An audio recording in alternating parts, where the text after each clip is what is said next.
جعلني الله وإياكم وسائر المسلمين من الفائزين. آمين آمين آمين يا رب العالمين. أما بعد أيها المسلمون، فإن موضوع هذه الخطبة إن شاء الله سوف يدور حول 3 مهلكات و3 منجيات و3 كفارات و3 درجات. musidɓe julɓe tedduɓe teddilɓe l'islam, ɓawo yettude Allah o bajjo seniɗo wawɗo mo ronkata, ewniɗo ka deftere makko o wi'i: ma yafalu llahu bi azabikum in shakartum wa amantum. haaju Allah ala e lettugol ɗon son gomɗinimo on yettimo. ala hay hunde hara ko watta e lettugol jiyaɓe makko ɓe. o ewni ka deftere makko o inni: illa man taba wa amana wa amila amalan saliha fa ulaika yubaddilu llahu sayyi'atihim hasanat. seede haajum Allah ala e lettugol en wosina on gomɗinɗo ha o gayni, o golli ko moƴƴi, o rutti ka Allah subhanahu wa ta'ala. Allah inni: mi wattitanaymo boneji makko ɗin fof, mi wattanamo moƴƴi. ko ɗo wiyete Allah laysa ka mislihi shay, sifa makko ala.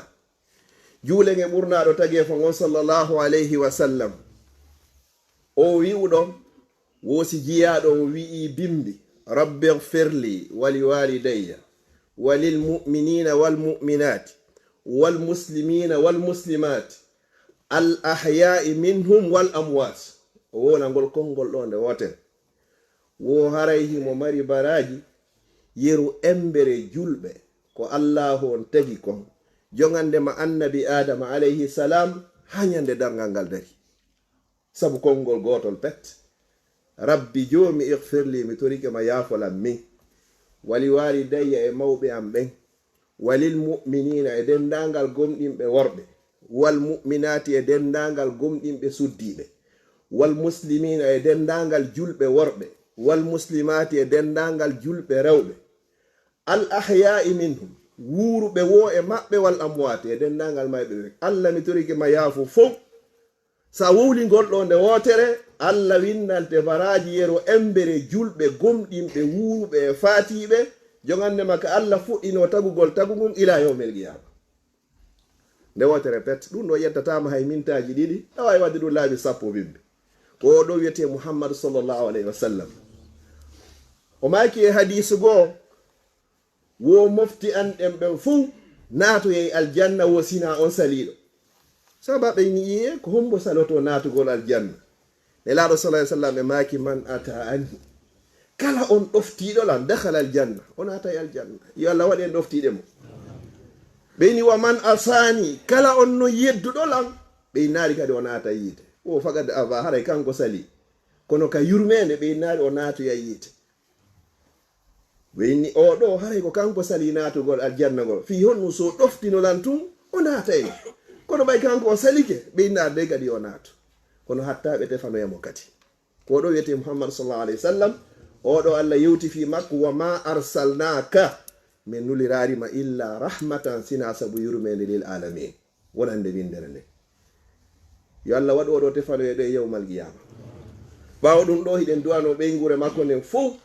siɗa yiɗi goɗɗo a yiiɗay kala ko woni yewtiri ɓawo makko kon, kanko e ɓeygure makko e dendangal sahabaɓe makko ɓen fof ƴettunoɓe wonkiji mum, ƴetti jawle muɗum, yarli ɓeygureji muɗum fof, fino o l'islam hewtira en hande. wallahi o hewti en. yo Allah yoɓɓe kadi ko ɓuri moƴƴude e joddi. si ɗum noon feƴƴi, ko homɓe hanɗen duwanade ko mawɓe meɗen jibinɓe may nder l'islam e lawol l'islam. yo Allah yaafo dendangal fatiɓe e maɓɓe, wuruɓe yo Allah ɓoyndi e maɓɓe. ɓawo ɗum no hutuba meɗen on hino yiilo e toɓɓe 4 inchallahu ɗe juutata, mantoɗen ɗe moƴƴa. ɓurnaɗo sallallahu alaihi wasallam ɓe maki: wo 3 muhlikat, wo piiji 3 hino ton, wo ɗin non ko halkayɗi jiyaɗo ɗe hani woɗɗitade ɗin ɗon. ɓe maki wo piiji 3 no ton kadi wo mun jiyaɗum ko dandayɗi jiyaɗo. ɗiɗa 3 halkay, ɗiɗa 3 danday. ɓeyni wo wa 3 kaffaratin, wo piiji 3 kadi hino ton, ɗin ɗon yaafoto bakkatuji maɗi. ɓeyni wo salasu darajat, wo piiji 3 kadi hino ton, ɗin ɗon ɗi ɓantay darja ma o, ɗi towna valeur ma o, ɗi towna moƴƴere ma nden ka aljanna. Ko ɗiɗo wonɗe yewden ala jotinde inchallah. Fuɗɗoren salasu kaffarat muhlikat afwan, piiji tati halkay ɗi neɗɗo ɗin. Si innama ɗum ɗo halkay ko ya ndaru, si tawi hiɗa nder ton inna ila hande be mi yalta, par ce que min andi sina ɗo haray komi halkiɗo. Si ala ton toroɗa Allah wata Allah naade ton. Go'o woko shohhun muta, ndere rankaku ɗoftagu. Si neɗɗo woni ndere rankaku, neɗɗo rereruɗo, yo andu oɗo ɗum non tawa ko halkatamo ko. Allah ini ka deftere makko, wa man yuga shuhha nafsi, kala mo Allah hon dandi bone ndereraku wonki muɗum, résultat on ko won ɗum fa ulaika humul muflihun, ko ɓeɗo woni maloyteɓe. Si goɗɗo malaka tun haray o halkike, yo Allah dandi en ɗum ɗo. Ndere rankaku wonki ko halkay ɗum bani adama woni go'o, wa hawan muttaba, mbeleɗe jokkade, koko welay ma kun tun jokkata, na ko welata Allah ma nelaɗo Allah sallallahu alaihi wasallam ma ko moƴƴi kon. Si welima tun haray hande kay lanni. Be Allah ini wa amma man khafa maqama rabbihi, kala on huluɗo daroyagol yeso joomi makko, wana han nafsa, o haɗi ku wonki hum makko anil hawa, e mbeleɗe, wo ko ɓeɗo woni daroyeɓe. Fa innal jannata hiyal mawa. Woni ɗiɗi. Wo tati on wa ijabul mar'i bi nafsi, neɗɗo yo haawi to hoore mum. Min de fewno ɗo ko min woni kaarijo, jawdi no woodi, laamu no woodi, gandal no woodi, jaahu no woodi, teddungal no woodi, lasri no woodi, ko menen woni kaari. I piiji ɗo tati halkay bani adama. Ara nun kun wiiɗen ndere rankaku ɗoftagu, e mbeleɗe kadi jokkaɗe, e haawitagol hoore mum. Ɗiɗo tati halkay bani adama. Wonɗo wo wonɗon, si foti kaka gandal, foti kaka laamu, foti kaka jaahu, foti kaka teddungal, foti kaka jawdi. Yo Allah danden en taweɗe ɗiɗo. Ɓeyni wo salasu mun giyat, wo piihoy tato en ton kadi danday neɗɗo on kadi e halkagol. Wo ara nun kun ko honɗum al adlu fil ghadabi warrida. Neɗɗo on ko yo nunɗu sanga o seytini e sanga o welti. Quelque soit no ardiri, a wawlay gonga on. Foti ko e hoore ma, foti ko e hoore goɗɗo, foti ko e hoore giɗo ma, foti ko e hoore gaño ma, foti ko e hoore yumma ma baba en ma ɓaɗiɗo ma ɓurɗo ma weldiɗo. Kono pellet so bonni ayne ɗo kaari a bonni.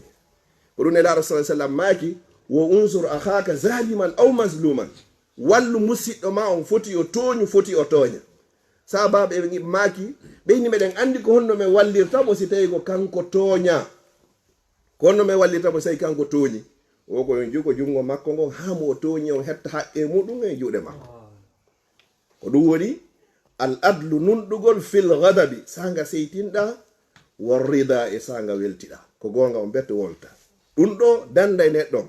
Wo ɗiɗi on wal qasdu fil faqri wal ghina, fandagol waɗugol ko moƴƴi sanga marɗa e sanga amara. Neɗɗo nawini ko tuma mi heɓi tum mi okkata. Neɗɗo mo mara kadi hino okka, sabu anni e ma on Allah okkora ma baraji ɓuri neɗɗo marɗo on ko okki ko. Goɗɗo no ita ɗo ennero sadaka, goɗɗo ita ɗo 1000 euro sadaka, hara mo ennero on no ɓuri mo 1000 euro. Sabu anni yewnge fandunde nde. Mo meɗen ɓe maaka e mo okkari ko fandi okkoyta ko ɗuuɗi. Wo tati on wa khashiyatullahi fi sirri wal alan, hulugol Allah kene e gundo. Har nami ari yeso mon ɗo mi waajo ɗo mi wulla ɗo, siko min tun hara mi wulloyta. Hara hiɗa huli Allah sanga weddiɗa an tun, goto rentama sina wiyeteɗo on Allah, hulamo ɗon hara waɗari ko bonni ko. Ha sanga yeso jama on kadi hula Allah. Sa waɗi ɗiɗo tati, wo ɗiɗo tati ko dandayɗi bani adama on. Ara nun kun ko nunɗugol sanga seytini e sanga welti. Wo ɗiɗi on ko fandagol waɗugol ko moƴƴere nden foti hiɗa mari foti a wara. Sanga ka wa a mara ɗon a okkay, siɗa mari kadi a okkay. Wo tati on ko hulugol Allah kene e gundo. Ɗiɗo piiji tati kadi ko dandayɗi bani adama. Amma salasu kaffarat, wo piiji tati no montanayɗi jiyaɗo on bakkatuji makko ɗin, ko honɗum woni e ɗum, wo ko intizaru salati ba'da salah, ko habbagol julde ɓawo julde. Habbagol ngol ɗo en innari sen salmini ɗo juma on, yonti joro ɗo haka alansara ala. Hiɗa wawi natugol law, ruƴƴa ha gayna, hara no lutti 5-10 minutes ɗoyo juule, ɗon hiɗa habbi julde nde.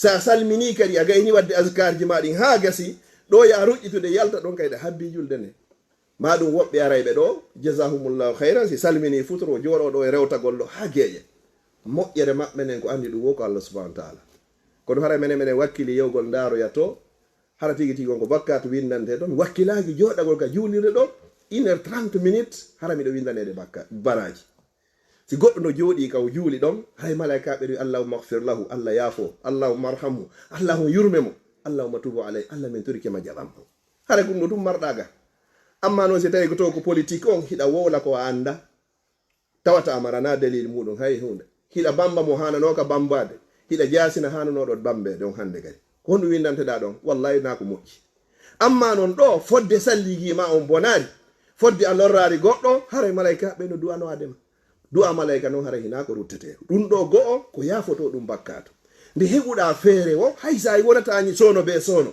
wonde arlaw naata ruƴƴa ha gayna pooɗa qur'ana on hay siko pas goto heɓuɗa alif goto ko baraji 10 sa heɓi ɗo bindi 15 pas goto ko kalfejel woni ɗo ɗum ɗo yoni hay so tawi ko ɗum ɗon to golle ɗen no woodi ñande tawata golloytake wo ñande go goɗɗo arno landi karamo kojo sonnajo oyni o hino sattani mo moƴƴa noon ko kara han o imminirta paygoygoy fi juuloygol subaka ɓe gerday ɓe gordo gardana ɗon ha luttitana paygoygoy oyni yetelan ko honno mi gerdata no woodi ko moccete ka ko woodi no mi gerdata karamo kojo nayni no woodi ko moccete hara ɓe yimmuɗo few oyni wallelan oyni mi landuma wosi fayɓe maɓen no waali e suudu yiite ummike ton ko honno gerdata ha findinaɓe sonnajo ini wo mi wondiri Allah mi findinaɓe hay tawi ko mi daasuɓe harmo ko wini wo hay siko mi daasuɓe mi daasayɓe yoɓe yaltu fiwata ɓe sumu yiitange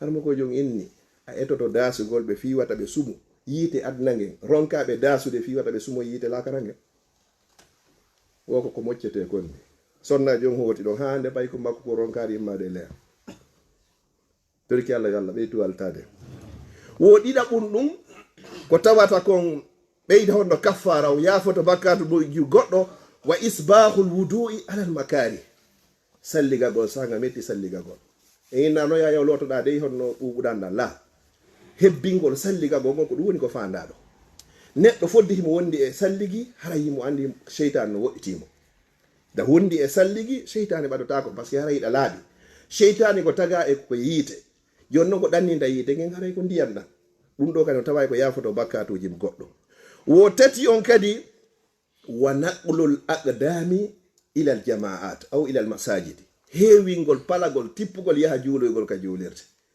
ɓe yimɓe ɗo ko ɓe nelaɗo sallam maaki iza ra'aytum rajula ya'tadul masajid fashhadu lahu bil iman so yi neɗɗo himo heewi seppugol yaha ka juulirde juuloygol seedi tan e oɗo himo wondi e iman himo wondi e gomɗinal sabuda wonamo be yon noon fodde teppere nde ƴettuɗa nden tippuɗa hiɗa juuloyde ɓe montanima bakkatu sa watti ndeya ɓe windanima darja ɗum ko ha hewtoya no wodno sahabaɓe goo eggaynoɓe ka takko juulirde ɓe yaaka woɗɗiti seeɗa fiyoɓe heɓu taɓalle boy wono o ceernojo meɗen yo Allah on yurmimo cheikh Salih al Usaymin rahmatullahi aleyh ko ɓe filliti e tariha makko hakkunde juulirde makko nde kaw juuloyta ɗon e ka makko no yeytelen 7 kilo subaka o seppay o yaha o seppa warta fana o seppa o yaha o seppa warta alansara o seppa o yaha o seppa warta so yehi ka futuro o hewtoyi ko ɗon o jannata o waaji o haaka geƴe so immo seppa wo ha hande o ƴawari ɗon hakkunde ɗon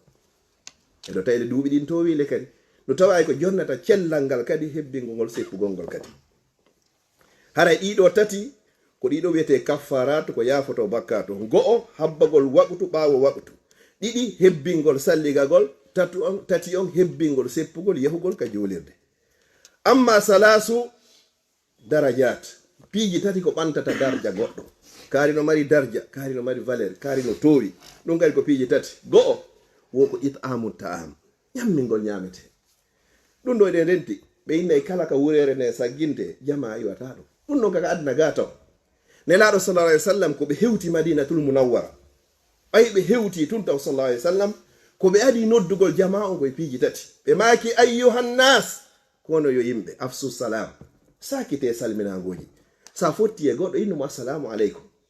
ɓe maki hadis go ala adullukum ala shay'in iza fa'altumuhu tahabbtum, ene on accata mi yeto on hunde so waɗi nen o yiɗi ndiray wo absu salama baynakum, sakide salminagoji. ɗum woni go'o wo absu salam wa atimu ta'am, wo nyammine kadi nyamete sida mari okkor jamma wo nyama. tati on wa sallu bil layli wan nasu niyam tadkhulul jannata bis salam.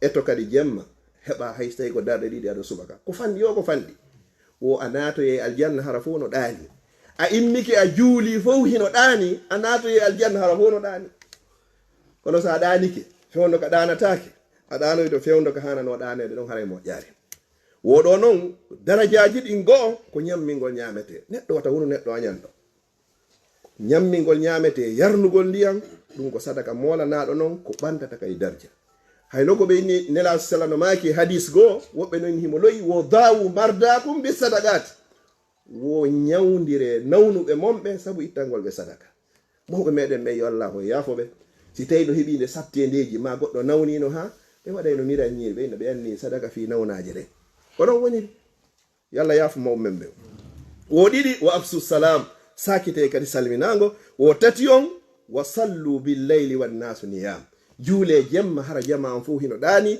tadkhulul jannata bisalam on nata al janna wonde kisiye yalla nada en fu meden al janna aqulu qawli hadha wastaghfirullah li wa lakum fastaghfiru innahu wal ghafurur rahim.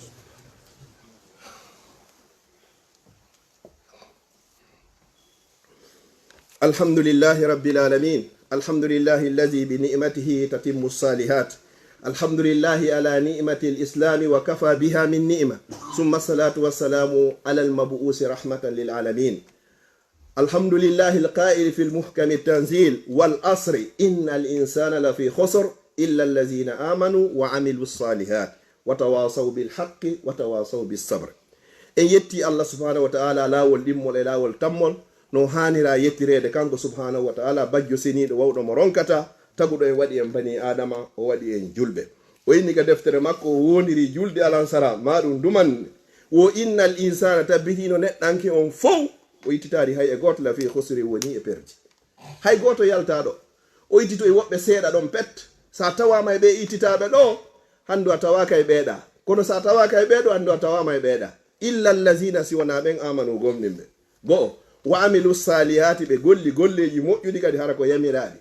tati watawasaw be yamondiri bil haqqi e gonga watawasaw be yamondiri kadi bis sabri e muñal yalla wadi en e beedo hara khutba meden on ko yilino do hande ko nder tobbe nayi aranere nen ko piiji tati halkaydi din ko hondu woni din ko suhun muta ndere ranka ku doftango wa hawa muttaba e belede wonki ko jokka.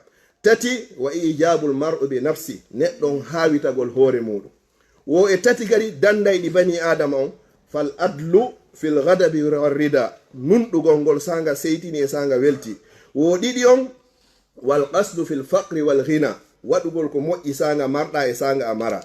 tati wa khasiyatullahi fi sirri wal alaniya hulgol Allah kene e gundo ko dido tati ko wiyete kon munjiyati dandaydi bani adam. wiiden kadi tati kaffarat ko yafoto bakkatu neddanke on go intizaru salati ba'da salat habbagol waqtu bawo waqtu. ɗiɗi on wa isbahul wudu'i alal makari hebbingol salligagol e tere den sanga metti salligagol. wo tati on wa naqlul aqdam ila al masajidi aw ila al jama'at hebbingol seppugol ngol yahugol ngol ka juulirde. wiiden kadi salasu darajat piiji tati ke bantay valeur neddo ka adna do e ka lakara go it'amu ta'am hebbingol nyammingol nyamete.